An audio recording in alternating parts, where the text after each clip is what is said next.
എല്ലാവരും നല്ല ഓട്ടത്തിലാണ്. Social media തുടങ്ങിയാൽ നിങ്ങൾ മാത്രമേ ഉള്ളൂ തുറന്നു നോക്കിയാൽ, ഈ സിനിമയും നിങ്ങളും. അപ്പൊ ഈ സിനിമയുടെ വലിപ്പം നമ്മൾ മനസ്സിലാക്കുന്നു, ആ സിനിമയോടുള്ള നിങ്ങളുടെ ഇഷ്ടവും മനസ്സിലാക്കുന്നു. 2-3 ദിവസമായിട്ട് നിങ്ങൾ കൊച്ചിയിൽ മൊത്തമുണ്ട്. ഇന്നലെ ഇന്റർവ്യൂസ്, ഇന്ന് ഇന്റർവ്യൂസ്, മാളില് ലോഞ്ച് അല്ല, എല്ലാവരും ഹാപ്പിയാന്ന് തോന്നുന്നു. സിനിമയുടെ ഇഷ്ടം മാത്രമല്ല കേട്ടോ, സിനിമ ഇവർ പ്രോപ്പർ പ്ലാൻ ചെയ്ത് അതിന് വേണ്ടി ടൈം എടുത്ത് എല്ലാം കാൽക്കുലേറ്റ് ചെയ്ത് പ്രോപ്പറായിട്ടാണ് എല്ലാം പോയിക്കൊണ്ടിരിക്കുന്നത്. ഷൂട്ട് കഴിഞ്ഞപ്പോൾ തന്നെ പ്രൊമോഷൻ ഡേറ്റ്സ് നമുക്ക് എല്ലാം തന്നു, നമുക്ക് അതനുസരിച്ച് എല്ലാം നീക്കി വെക്കാൻ പറ്റി. ബാക്കിയെല്ലാം പറഞ്ഞ ഡേറ്റിൽ നടക്കുകയും ചെയ്തു. അതാണ് ഏറ്റവും വലിയ. അങ്ങനെ ആകുമ്പോൾ എല്ലാവർക്കും എത്താനും പറ്റി. അല്ലെങ്കിൽ ചിലപ്പോൾ ഡേറ്റ് മാറുമ്പോൾ നമ്മൾ വേറെ ഷൂട്ടിംഗ് സ്ഥലത്ത് ഓട്ടം എത്തിപ്പെടാത്ത അവസ്ഥയിലേക്ക് എത്തുന്നു.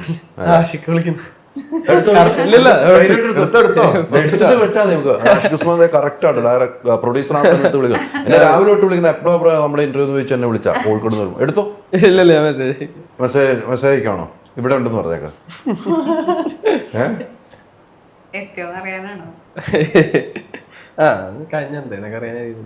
ഇടയ്ക്കിടയ്ക്ക് ഇങ്ങനെ മെസ്സേജ് അയക്കും അല്ലേ? പ്രൊഡ്യൂസറാണോ? ആ പിന്നെ നമ്മുടെ മുത്താ പ്രൊഡ്യൂസർ, പറയാതിരിക്കാൻ പറ്റില്ല. അടിപൊളിയാട്ടോ, ആക്ച്വലി നല്ല പ്രോപ്പറാണ്, എല്ലാം പക്കയാണ്, നമുക്ക് ടെൻഷനില്ല. പ്രൊഫഷണൽ, ഭയങ്കര പ്രൊഫഷണലാണ്. നമുക്കൊരു ഗ്രൂപ്പ് ക്രിയേറ്റ് ചെയ്ത് പുള്ളിയും അതിനകത്ത് ഞങ്ങളുടെ ഡേറ്റ്സും ഈവൻ ഷൂട്ടിന്റെ സമയത്തും എല്ലാം കമ്മ്യൂണിക്കേഷൻസും കാര്യങ്ങളൊക്കെ ഭയങ്കര പ്രൊഫഷണലാണ് പുള്ളി എല്ലാം ഡീൽ ചെയ്യുന്നത്. ഇതും ഭയങ്കര ഇമ്പോർട്ടന്റ്. ഒരു സിനിമയ്ക്ക് ഏറ്റവും അത്യാവശ്യം എന്ന് പറയുന്നത് അത് പ്രോപ്പറായിട്ട് മാർക്കറ്റ് ചെയ്യുക, ആളുകളിലേക്ക് എത്തിക്കുക എന്നുള്ളതാണ്. എത്ര നല്ല സിനിമ എടുത്തു വെച്ചിട്ടും കുറെ സിനിമകൾ പറയാറുള്ളതാണ്, എങ്ങും എത്തിയില്ല, നമ്മൾ അറിഞ്ഞില്ല. ഒരു മോശം പോസ്റ്റർ വന്നാൽ പോലും ആൾക്കാർ ഡൈവേർട്ട് ആയി പോകും. അപ്പൊ ഇവര് കറക്റ്റ് ഓഡിയൻസിനെ ഫോക്കസ് ചെയ്ത് കറക്റ്റ് സ്ഥലത്ത് എത്തിക്കാൻ വേണ്ടിട്ട് ട്രൈ ചെയ്യുന്നുണ്ട്. നമ്മളും ആ കോൺഫിഡൻസിൽ തന്നെയാണ് മുമ്പോട്ട് പോകുന്നത്. ഇവരിങ്ങനെ കൂടെ നിൽക്കുന്നുണ്ട്, നമുക്ക് കൂടെ നിൽക്കാനുള്ള ഒരു അതാണ്. നല്ല ടീമാണ് ഇവർക്ക് ചുറ്റുമുള്ളത്. അവരെല്ലാ ടീമുകളും അങ്ങനെയുള്ള. അതുകൊണ്ട് തന്നെ ഇപ്പൊ അച്ചു പറഞ്ഞ പോലെ കൂടെ നിൽക്കാൻ നമുക്ക് ഒരു ഇൻട്രസ്റ്റ് ആവാം. എല്ലാ കാര്യത്തിലും ഒരു കൂടെ നിൽക്കുന്നുണ്ട്. എന്തായാലും നല്ലൊരു സിനിമ അല്ലേ? നമ്മള് വാലന്റൈൻസ് ഡേക്ക് ഒരു വലിയ ഗിഫ്റ്റായിട്ട് കൊടുക്കാൻ പോവാണ്. പ്രേക്ഷകരാണ് തീരുമാനം. നമ്മളൊരു വലിയ ഗിഫ്റ്റായിട്ടാണ് നമ്മൾ എല്ലാവരും കാണുന്നത്. എന്താണ് മാത്യു പറയാനുള്ളത്? ഭയങ്കര സന്തോഷം. കാരണം ഇതിന്റെ director ADJ Arun D Jose ആയിട്ടുള്ള 3ാമത്തെ സിനിമയാണ്. ഞങ്ങൾ ഭയങ്കര സുഹൃത്തുക്കളാണ്. അപ്പൊ 3ാമത്തെ സിനിമയിൽ ആകാൻ പറ്റിയത് ഭയങ്കര അധികം സന്തോഷം. ഇവരൊക്കെ കൂടെ അഭിനയിക്കാൻ പറ്റി.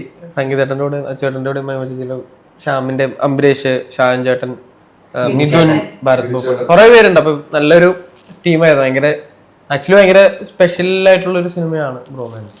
അത് ആ സ്പെഷ്യൽ, ഏറ്റവും സ്പെഷ്യൽ എന്തായിട്ടാണ് ഏറ്റവും സ്പെഷ്യൽ ആയിട്ട് ആ സിനിമയിൽ?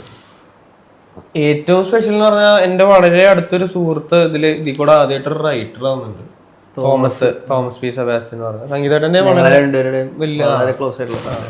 പിന്നെ ഈ പറഞ്ഞ പോലെ ക്രൂ ടെക്നിക്കലി സൈഡിൽ വർക്ക് ചെയ്യുന്ന ഓൾമോസ്റ്റ് എല്ലാം വളരെ അടുത്ത ആൾക്കാരാണ്. ഇപ്പോൾ ADJ ആയാലും റൈറ്റേഴ്സ് രവീഷ് ചേട്ടനുണ്ട്, തോമസ് ചേട്ടൻ ADJ ഉണ്ട്, ചമനാണ് എഡിറ്റ്, ചമൻ വളരെ അടുത്ത സുഹൃത്ത്, അഖിലേട്ടൻ DOP, റോണക് ചേട്ടൻ, മഷർക്ക.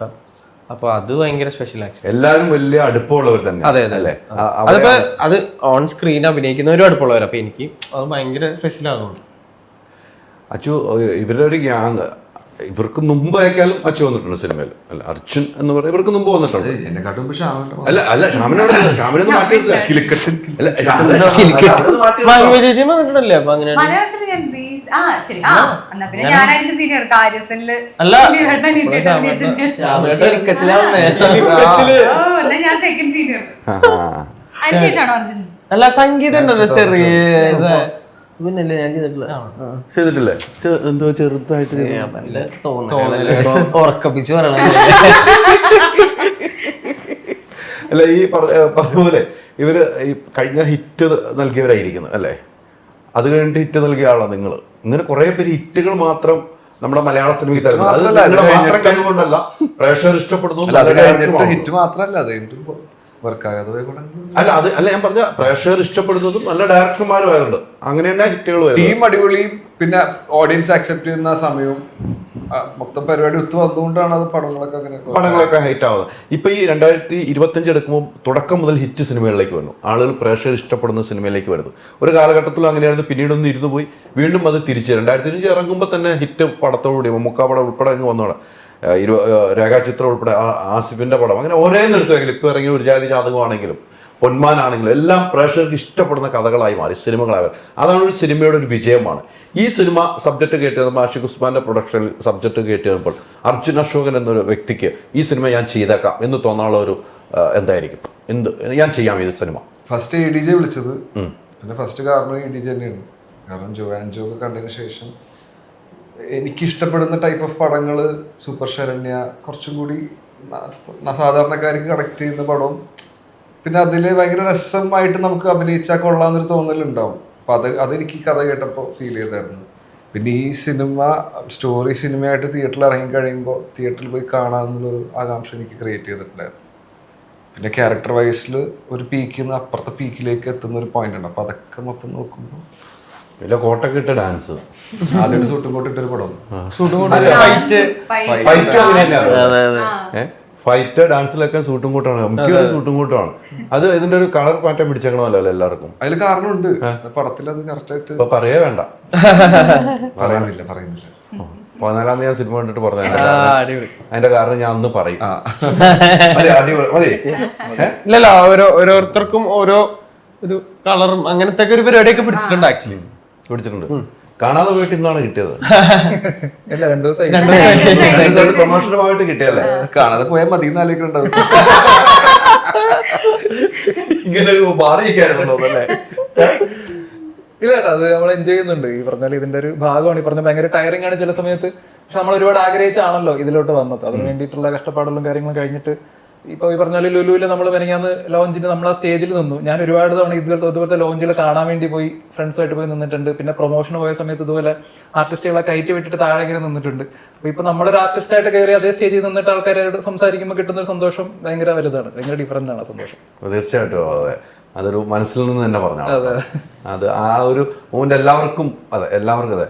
ഇപ്പം അർജുനാണെങ്കിലും അച്ഛൻ്റെ കൂടെയെങ്കിലും പോയി സ്റ്റേജിന്റെ താഴെ നിന്ന് കാണാനുള്ള ഒരു ഭാഗ്യം ഉണ്ടായ വ്യക്തിയാണ്. അതാണ് ഞാൻ പറഞ്ഞത്. അപ്പോൾ ഈ പറഞ്ഞ പോലെ ബൗൺസേഴ്സിന്റെ ഒപ്പം നിന്നിട്ട് ഇങ്ങനെ നിന്നിട്ടല്ലേ. കൽക്കിയുടെ ഒക്കെ സമയത്ത് ഞങ്ങൾ ട്രിവാൻഡ്രത്ത് MOT-ലൊക്കെ പോയിട്ടുണ്ട്. അപ്പൊ അന്ന് ടോയിനോ ഒക്കെ വന്ന സമയത്ത് ആൾക്കാർ തള്ളിയിട്ട് അവിടുത്തെ ഗ്ലാസ് ഡോർ ഉടഞ്ഞുപോയി. ഫ്രണ്ടിൽ അത്രയ്ക്ക് തിരക്കായിരുന്നു. ആ കൂട്ടത്തിൽ ഞങ്ങളൊക്കെ ഞെരുങ്ങി എന്നുവെച്ചാൽ ടോയിനോ പോകുന്നുണ്ട്, സമീക്കം പോകുന്നുണ്ട്. ആൾക്കാർ അത്ര പ്രശ്നം ഇത് ഉണ്ടാക്കിയിട്ട് ഞങ്ങൾക്ക് കയറാൻ പറ്റില്ല. ഞങ്ങൾ ആൾക്കൂട്ടത്തിന് ഇടയ്ക്ക് ഞങ്ങൾ ഇങ്ങനെ നിൽക്കായിരുന്നു. പിന്നെ ഞങ്ങൾ അഡ്ജസ്റ്റ് ചെയ്ത ഒരു സൈഡിലൊക്കെ നിന്നു. പിന്നെ പതുക്കെ എങ്ങനെയൊക്കെയോ കയറി സ്റ്റേജിലൊക്കെ ഒരു പുറകിലൊക്കെ നിന്നു. അപ്പൊ അതൊക്കെ ഓർമ്മ വന്നു എനിക്ക്, നമ്മളിപ്പോ അങ്ങനെ കയറി നിൽക്കുമ്പോ. അല്ല, ഇപ്പൊ നമ്മൾ അങ്ങനെ ഒരു ആൾക്കൂട്ടത്തിൽ തള്ളിൽ നമ്മൾ സ്റ്റേജിലേക്ക് എത്തും. ആ ഒരു ഭാഗ്യം അല്ലെ, അതാണ് പ്രേക്ഷകർ. ഒരു കലാകാരന് കിട്ടുന്ന ഏറ്റവും വലിയ അംഗീകാരമാണ്. പ്രേക്ഷകന് ഇഷ്ടപ്പെടുമ്പോഴാണ് ആൾക്കൂട്ടത്തിന്റെ തള്ളുണ്ടാവുക. അവിടെ നമ്മൾ ഓട്ടോമാറ്റിക് സ്റ്റേജിലെത്തും. ഒരു ഭാഗ്യം തന്നെയാണ്. മഹിമ എങ്ങനെയുണ്ട്? ഇപ്പൊ മലയാള സിനിമ നമ്മൾ തകർത്തോണ്ടിരിക്കുകയാണ്. അങ്ങനെയൊന്നുമില്ല, ഞാനത് പോണു അങ്ങനെ ഒരു വഴിക്കൂടെ സൈഡിലൂടെ പോണു. സൈഡിലൂടെ ഒന്നുമല്ല, ഫ്രണ്ടിലൂടെ തന്നെ പോണം. ഈശ്വരാധീനം കൊണ്ട് വലിയ പ്രശ്നമില്ല, നന്നായിട്ട് പോകുന്നു അല്ലേ? Ultra modern kitchen devices. ഒരു കിച്ചണിൽ വേണ്ട എല്ലാ ലേറ്റസ്റ്റ് ബ്രാൻഡുകളും ഇവിടെയുണ്ട്. ലോകോത്തര ബ്രാൻഡുകൾ, original products, wide range. MyG future.